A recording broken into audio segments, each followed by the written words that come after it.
कि जहन्नम और दोज़ख का जिक्र भी होता है, लेकिन आप कब्र का जब जिक्र होता है तो आप बहुत रंजीदा हो जाते हैं, बहुत परेशान हो जाते हैं।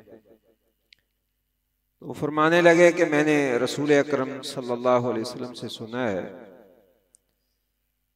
कि कब्र आखिरत की मंजिलों में से पहली मंजिल है।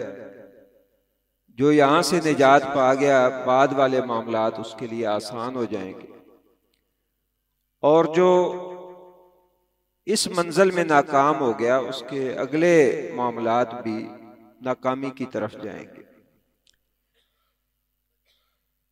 अज़ाबे कब्र के हवाले से कल दो बातें मैंने आपके सामने रखी थी कि एक, चुगलखोरी और पेशाब के छींटों से ना बचना ये अज़ाबे कब्र का बायस है। इसी तरह एक मामला या एक गुनाह जो अज़ाबे कब्र का बायस है वो खयानत है।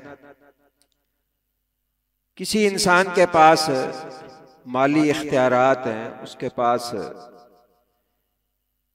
बैतुल माल का पैसा है या किसी भी हवाले से कोई अमानत उसके पास मौजूद है और वो सब लोगों की मुश्तरका अमानत है, उसके अंदर जो शख्स खयानत करे, खास तौर पर माले गनीमत के हवाले से हदीस में आया है, तो रसूलुल्लाह सल्लल्लाहु अलैहि वसल्लम ने उसको भी अज़ाबे कब्र की वईद सुनाई है। बल्कि आप सल्लल्लाहु अलैहि वसल्लम ने बताया है एक शख्स के बारे में कि इसे अज़ाबे कब्र जो है वो हो रहा है और उसकी वजह इसकी खयानत है।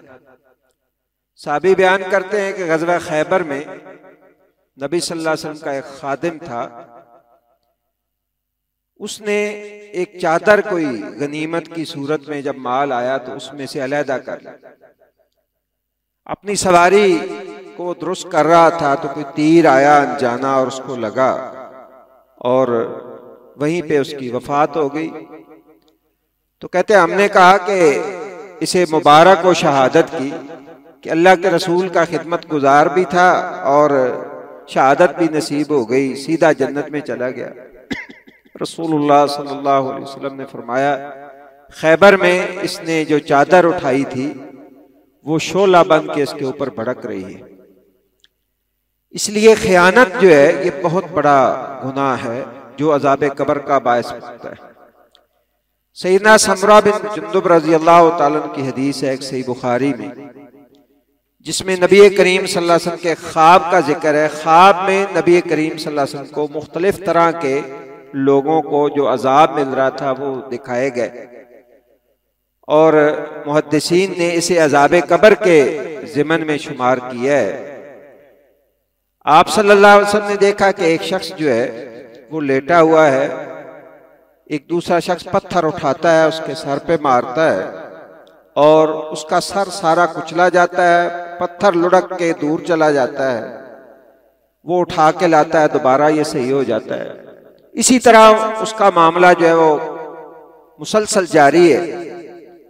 तो फरमाया मैंने जिब्रील अमीन से पूछा कि ये क्या मामला है, तो मुझे ये बताया गया कि ये शख्स जो है अल्लाह ने इसे कुरान की दौलत दी थी, कुरान की नेमत से नवाजा था, इसने इस कुरान को छोड़ दी।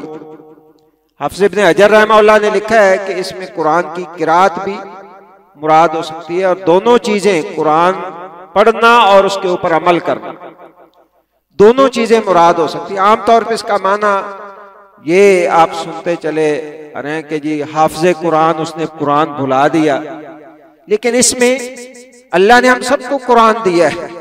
हमने कुरान जो है वो सीखा है, पढ़ा है, किसी ने तर्जमे के साथ पढ़ा है, किसी ने हिफ्ज़ के साथ पढ़ा है। तो कुरान को तर्क करना, उसके अमल को तर्क कर देना, ये भी जो है वो अज़ाबे कब्र का बायस है।